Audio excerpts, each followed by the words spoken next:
ಶ್ರೀ ಗುರುಭ್ಯೋ ನಮಃ. ಪ್ರಿಯ ಸ್ನೇಹಿತರೆ, ಎಲ್ಲರಿಗೂ ಈ ವೆಂಕಟೇಶ ಆಚಾರ್ಯನ ನಮಸ್ಕಾರಗಳು. ಸಾಮಾನ್ಯವಾಗಿ ಭವಿಷ್ಯ ಹೇಳುವಾಗ ಅಶುಭ ಗ್ರಹಗಳ ತೊಂದರೆ ಇದೆ, ದುರ್ಸ್ಥಾನದಲ್ಲಿ ಕುಳಿತಿದ್ದಾನೆ ಎಂದು ಒಬ್ಬೊಬ್ಬರು ಒಂದೊಂದು ರೀತಿಯಲ್ಲಿ ಹೇಳುತ್ತಾರೆ. ಅಂದರೆ ಗ್ರಹಗಳ ಶುಭ ಮತ್ತು ಅಶುಭತ್ವ ಅಂದರೆ ಏನು ಅಂತ ನಮಗೆ ಖಂಡಿತ ಗೊತ್ತಿರಲೇಬೇಕು. ಗೊತ್ತಿದ್ರೆ ಮಾತ್ರ ಒಂದು ಗ್ರಹದಿಂದ ನಮಗೆ ಶುಭ ಫಲಗಳು ಉಂಟಾಗುತ್ತಾ ಅಥವಾ ಅಶುಭ ಫಲಗಳು ಉಂಟಾಗುತ್ತಾ ಎಂದು ತಿಳಿದುಕೊಳ್ಳಲು ಸಾಧ್ಯವಿದೆ. ಸ್ನೇಹಿತರೆ, ಇವತ್ತು ನಾವು ಯಾವ ಗ್ರಹಗಳು ಶುಭ ಗ್ರಹಗಳು ಮತ್ತು ಅಶುಭ ಗ್ರಹಗಳು ಎಂದು ನೋಡೋಣ. ಸಾಮಾನ್ಯವಾಗಿ ಒಂದು ಗ್ರಹ ಶುಭ ಗ್ರಹಗಳ ಜೊತೆ ಸೇರ್ಕೊಂಡಿದ್ರೆ ಜಾತಕನಿಗೆ ಸಂತೋಷವನ್ನು ಕೊಡುತ್ತೆ. ಅಶುಭ ಗ್ರಹಗಳ ಜೊತೆ ಸೇರ್ಕೊಂಡಿದ್ರೆ ಜಾತಕನಿಗೆ ಕಷ್ಟಗಳು ಮತ್ತು ನಷ್ಟಗಳನ್ನು ಕೊಡುತ್ತೆ. ಶುಭ ಮತ್ತು ಅಶುಭ ಗ್ರಹಗಳು ಯಾವುದು ಅಂದರೆ, ಇರುವ 9 ಗ್ರಹಗಳಲ್ಲಿ ಎಲ್ಲಾ ಗ್ರಹಗಳಿಂದಲೂ ನಮಗೆ ಏನಾದರೂ ಒಂದು ಅನುಕೂಲವಿದ್ದೇ ಇರುತ್ತೆ. ಅದೇ ರೀತಿ ಅನಾನುಕೂಲಗಳು ಇರುತ್ತೆ. ಯಾವ ಗ್ರಹವು ಪೂರ್ತಿ ಶುಭವೂ ಇಲ್ಲ, ಯಾವ ಗ್ರಹವು ಪೂರ್ತಿ ಅಶುಭವೂ ಇಲ್ಲ. ಒಬ್ಬೊಬ್ಬರ ಜಾತಕಕ್ಕೆ ತಕ್ಕ ಆ ಗ್ರಹಗಳು ಇರುವ ಸ್ಥಿತಿಗಳಿಗೆ ತಕ್ಕ ಶುಭ ಅಶುಭ ಫಲಗಳನ್ನು ಹೊಂದಿರುತ್ತವೆ. ಸಾಮಾನ್ಯವಾಗಿ ಗುರು ಗ್ರಹ ಒಂದು ಶುಭ ಗ್ರಹವಾಗಿ ನಮಗೆ ಆದಷ್ಟು ಒಳ್ಳೆ ಫಲಗಳನ್ನೇ ಕೊಡುತ್ತಾನೆ. ಆದರೆ ಅವನು ಕೆಟ್ಟ ಆಧಿಪತ್ಯವನ್ನು ತಗೊಂಡು ಅಶುಭ ಗ್ರಹಗಳ ಮಧ್ಯದಲ್ಲಿ ಸಿಕ್ಕಾಕೊಂಡಿದ್ದರೆ ಖಂಡಿತ ಅವನಿಂದ ಒಳ್ಳೆ ಫಲಗಳನ್ನು ಕೊಡುವುದಕ್ಕೆ ಸಾಧ್ಯವಿಲ್ಲ. ಹಣಕಾಸು ವಿಷಯಗಳಲ್ಲಿ ಅನುಕೂಲ ಮಾಡುವುದಿಲ್ಲ. ಜಾತಕನ ಗುಣಲಕ್ಷಣಗಳಲ್ಲಿ ಗೊಂದಲಗಳನ್ನು ಮಾಡುತ್ತಾನೆ. ಪಾತಕ ಸ್ಥಾನಾಧಿಪತಿ ಆದರೆ ಕೆಲವು ಪಾತಕವಾದ ಸಂಭವಗಳನ್ನು ಕೊಡುತ್ತಾನೆ. ಶಿಕ್ಷಣ ವಿಷಯಗಳಲ್ಲಿ ತೃಪ್ತಿ ಕೊಡುವುದಿಲ್ಲ.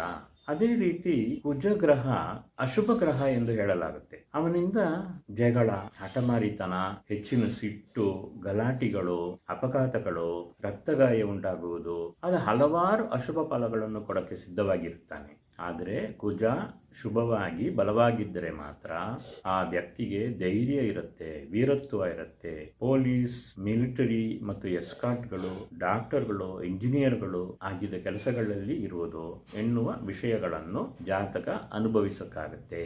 ಆದ್ದರಿಂದ ಒಬ್ಬೊಬ್ಬರ ಜಾತಕಕ್ಕೆ ತಕ್ಕ ಗ್ರಹಗಳು ಇರುವ ಸ್ಥಿತಿಗಳಿಗೆ ತಕ್ಕ ಶುಭ ಅಶುಭ ಫಲಗಳನ್ನು ಹೊಂದಿರುತ್ತವೆ. ಇದನ್ನು ಇನ್ನು ವಿವರವಾಗಿ ನೋಡೋಣ. ಗುರು, ಶುಕ್ರ, ಬುಧ, ಚಂದ್ರ ಮತ್ತು ಸೂರ್ಯ ಗ್ರಹಗಳು ಶುಭ ಗ್ರಹಗಳಾಗಿ ಇರುತ್ತವೆ. ಇದರಲ್ಲಿ ಚಂದ್ರ ಗ್ರಹ ಶುಕ್ಲ ಪಕ್ಷ ಚಂದ್ರನಾಗಿ ಇರಬೇಕು. ಅಂದ್ರೆ ಅಮಾವಾಸ್ಯೆಯ ಮಾರನೇ ದಿನದಿಂದ ಹುಣ್ಣಿಮೆ ದಿನದವರೆಗೆ ಇರುವ ಚಂದ್ರನಿಗೆ ಶುಕ್ಲ ಪಕ್ಷ ಚಂದ್ರ ಅನ್ನುತ್ತಾರೆ. ಅದೇ ರೀತಿ ಹುಣ್ಣಿಮೆಯ ಮಾರನೇ ದಿನದಿಂದ ಅಮಾವಾಸ್ಯೆವರೆಗೆ ಕೃಷ್ಣ ಪಕ್ಷ ಚಂದ್ರ ಅನ್ನುತ್ತಾರೆ. ಶುಕ್ಲ ಪಕ್ಷ ಚಂದ್ರ ಶುಭ ಗ್ರಹವಾಗುತ್ತಾನೆ, ಕೃಷ್ಣ ಪಕ್ಷ ಚಂದ್ರ ಅಶುಭನಾಗುತ್ತಾನೆ. ಬುಧ ಗ್ರಹ ಬೇರೆ ಯಾವ ಅಶುಭ ಗ್ರಹಗಳ ಸಂಪರ್ಕವಿಲ್ಲದೆ ಇದ್ದರೆ ಶುಭ ಗ್ರಹವಾಗುತ್ತಾನೆ. ಸೂರ್ಯ ಗ್ರಹ ತನ್ನ ಈಗೋವನ್ನು ಅಂದ್ರೆ ತನ್ನ ಅಹಂಕಾರವನ್ನು ಬಿಟ್ಟುಕೊಡುವುದಿಲ್ಲ. ಆದ್ದರಿಂದ ಅವನು ಅರ್ಧ ಅಶುಭನಾಗುತ್ತಾನೆ. ಈ ಶುಭತ್ವಗಳಿಗೆ ನೈಸರ್ಗಿಕ ಶುಭತ್ವ ಅನ್ನುತ್ತಾರೆ ಅಥವಾ ನೈಸರ್ಗಿಕ ಶುಭ ಗ್ರಹಗಳು ಅಂತಲೂ ಹೇಳುತ್ತಾರೆ. ಅಂದರೆ ನ್ಯಾಚುರಲ್ ಆಗಿ ಈ ಗ್ರಹಗಳು ಶುಭ ಗ್ರಹಗಳಾಗಿರುತ್ತವೆ. ಕುಜ, ಶನಿ, ರಾಹು ಮತ್ತು ಕೇತು ಗ್ರಹಗಳು ಅಶುಭ ಗ್ರಹಗಳಾಗುತ್ತವೆ. ಇವುಗಳನ್ನು ನೈಸರ್ಗಿಕ ಅಶುಭ ಗ್ರಹಗಳು ಅಂತಲೂ ಹೇಳುತ್ತಾರೆ. ಈ ನೈಸರ್ಗಿಕ ಶುಭ ಮತ್ತು ಅಶುಭ ಸ್ವಭಾವಗಳು ಇಲ್ಲದೆ ಗ್ರಹಗಳಿಗೆ ತಾತ್ಕಾಲಿಕ ಶುಭ ಮತ್ತು ಅಶುಭ ಸ್ವಭಾವಗಳು ಉಂಟಾಗುತ್ತೆ.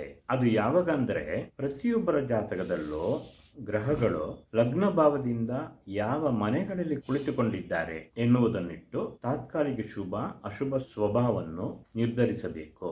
ಆ ಗ್ರಹ ತನ್ನ ನೈಸರ್ಗಿಕ ಸ್ವಭಾವನ ಜೊತೆ ಈ ತಾತ್ಕಾಲಿಕ ಸ್ವಭಾವವನ್ನು ಕೊಟ್ಟು ಕೆಲಸ ಮಾಡುತ್ತೆ. ನಾವು ಭಾವಕಾರಕತ್ವಗಳಲ್ಲಿ ನೋಡಿದ ಹಾಗೆ ಒಂದು ಜಾತಕದಲ್ಲಿ ಲಗ್ನ ಭಾವದಿಂದ 6ನೇ ಭಾವ, 8ನೇ ಭಾವ ಮತ್ತು 12ನೇ ಭಾವಗಳು ಅಶುಭ ಭಾವಗಳಾಗಿ ಇರುತ್ತವೆ. ಈ ಭಾವಗಳಲ್ಲಿರುವ ಗ್ರಹಗಳು ಜಾತಕನಿಗೆ ಕೆಟ್ಟ ಫಲಿತಾಂಶಗಳನ್ನು ನೀಡುತ್ತವೆ. ಗ್ರಹಗಳ ಶುಭ ಮತ್ತು ಅಶುಭ ಸ್ವಭಾವಗಳೊಟ್ಟಿಗೆ ಗ್ರಹಗಳು ಒಂದಕ್ಕೊಂದು ಮಿತ್ರ, ಶತ್ರು, ಸಮಾನ ಸ್ವಭಾವಗಳು ಇರುತ್ತೆ. ಇಲ್ಲಿ ಒಂದೊಂದು ಗ್ರಹಗಳಿಗೂ ಮಿತ್ರರು ಯಾರು, ಶತ್ರು ಯಾರು, ಸಮಾನರು ಯಾರು ಎಂದು ಕೊಟ್ಟಿದ್ದೀನಿ. ಸೂರ್ಯ ಗ್ರಹಕ್ಕೆ ಮಿತ್ರರು ಅಂದ್ರೆ ಚಂದ್ರ, ಕುಜ, ಗುರು, ಈ 3 ಜನರು ಮಿತ್ರರು. ಶತ್ರುಗಳು ಅಂದರೆ ಶುಕ್ರ, ಶನಿ, ರಾಹು ಮತ್ತು ಕೇತು. ಬುಧ ಗ್ರಹ ಸಮಾನ ಗ್ರಹವಾಗುತ್ತಾನೆ. ಕೆಲವರು ರಾಹು ಕೇತುಗಳನ್ನ ಅಶುಭ ಗ್ರಹಗಳು ಅಂತ ಹೇಳಲ್ಲ, ಅಂದರೆ ಶತ್ರುಗಳು ಅಂತ ಹೇಳಲ್ಲ. ಒಬ್ಬೊಬ್ಬರು ರಾಹು ಕೇತುಗಳನ್ನ ಒಂದೊಂದು ರೀತಿಯಲ್ಲಿ ತಗೊಳ್ತಾರೆ. ನಮ್ಮ ಈ ಪಾಠಗಳಲ್ಲಿ ರಾಹು ಕೇತು ಕೆಲವು ಜಾಗದಲ್ಲಿ ಶತ್ರುಗಳಾಗಿರ್ತಾರೆ, ಕೆಲವು ಜಾಗಗಳಲ್ಲಿ ಮಿತ್ರಗಳು ಇರುತ್ತಾರೆ. ಅದು ಒಂದೊಂದು ಸ್ಥಿತಿಗೆ ತಕ್ಕ ಅಲ್ಲಲ್ಲಿ ನಾನು ಹೇಳುವಾಗ ನಿಮಗೆ ಅರ್ಥವಾಗುತ್ತೆ. ಚಂದ್ರನಿಗೆ ಸೂರ್ಯ ಮತ್ತು ಬುಧ ಮಿತ್ರರಾಗುತ್ತಾರೆ. ಶುಕ್ರ, ರಾಹು ಮತ್ತು ಕೇತು ಶತ್ರುಗಳಾಗಿರುತ್ತಾರೆ. ಚಂದ್ರನಿಗೆ ಗುರು ಮತ್ತು ಕುಜ ಸಮಾನ ಗ್ರಹಗಳಾಗಿರುತ್ತಾರೆ. ಕುಜನಿಗೆ ಸೂರ್ಯ, ಚಂದ್ರ, ಗುರು 3 ಜನರು ಮಿತ್ರರಾಗಿರುತ್ತಾರೆ. ಬುಧ, ಶನಿ, ರಾಹು, ಕೇತು ಶತ್ರುಗಳಾಗಿರುತ್ತಾರೆ. ಶುಕ್ರ ಗ್ರಹ ಸಮಾನ ಗ್ರಹವಾಗಿರುತ್ತೆ. ಬುಧನಿಗೆ ಸೂರ್ಯ ಮತ್ತು ಶುಕ್ರ ಮಾತ್ರ ಮಿತ್ರರಾಗಿರುತ್ತಾರೆ. ಬುಧನಿಗೆ ಚಂದ್ರ ಮತ್ತು ರಾಹು ಕೇತು ಶತ್ರುಗಳಾಗಿರುತ್ತಾರೆ. ಅದು ಯಾಕೆಂದರೆ ಒಂದು ಕಥೆ ಇದೆ, ಬುಧನಿಗೂ ಚಂದ್ರನಿಗೂ ಏನು ವ್ಯವಹಾರ ಏನು ಅಂತೇಳಿ. ಅದನ್ನು ಇನ್ನೊಂದು ಸಂದರ್ಭದಲ್ಲಿ ನಾವು ಆದರೆ ನೋಡೋಣ. ಅದರಿಂದ ಚಂದ್ರ ಬುಧನಿಗೆ ಮಿತ್ರನಾದರೂ ಬುಧನಿಗೆ ಚಂದ್ರ ಶತ್ರುವಾಗಿರುತ್ತಾನೆ ಎನ್ನುವುದನ್ನು ನೆನಪಲ್ಲಿಟ್ಕೊಳ್ಬೇಕು. ಬುಧನಿಗೆ ಕುಜ, ಗುರು, ಶನಿ 3 ಜನರು ಸಮಾನ ಗ್ರಹಗಳಾಗಿರುತ್ತಾರೆ.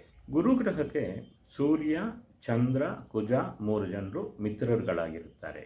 ಬುಧ, ಶುಕ್ರ, ರಾಹು, ಕೇತು ಶತ್ರುಗಳಾಗಿರುತ್ತಾರೆ. ಶನಿ ಗ್ರಹ ಗುರುವಿಗೆ ಸಮಾನ ಗ್ರಹವಾಗುತ್ತೆ. ಶುಕ್ರನಿಗೆ ಬುಧ ಮತ್ತು ಶನಿ ಮಿತ್ರರಾಗಿರುತ್ತಾರೆ.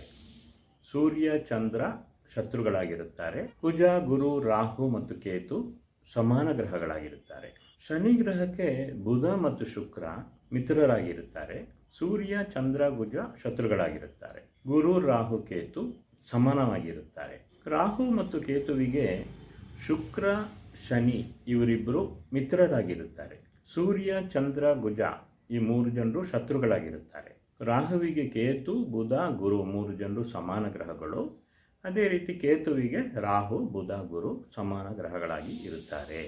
ಈ ವಿವರಗಳನ್ನು ಇಟ್ಟುಕೊಂಡು ನಾವು ಜಾತಕಗಳಲ್ಲಿರುವ ಶುಭ ಮತ್ತು ಅಶುಭ ಪ್ರಕೃತಿಗಳನ್ನು ನಿರ್ಧರಿಸಬಹುದು. ಸ್ನೇಹಿತರೆ, ನನ್ನ ಹಿಂದಿನ ವಿಡಿಯೋಗಳಲ್ಲಿ ರಾಶಿ ಅಧಿಪತಿಗಳು ಅಂದರೆ ಇರುವ 12 ರಾಶಿಗಳಲ್ಲಿ ಯಾವ ರಾಶಿಗೆ ಯಾವ ಗ್ರಹ ಅಧಿಪತಿಯಾಗಿರುತ್ತಾನೆ ಎಂದು ಹೇಳಿದ್ದೇನೆ. ರಾಶಿಗೆ ಅಧಿಪತಿ ಎಂದರೆ ಆ ರಾಶಿ ಅವನ ಸ್ವಂತ ಮನೆಯಾಗುತ್ತೆ. ಸ್ವಂತ ಮನೆಯಲ್ಲಿರುವ ಗ್ರಹಗಳು ಬಲವಾಗಿ ಇರುತ್ತವೆ.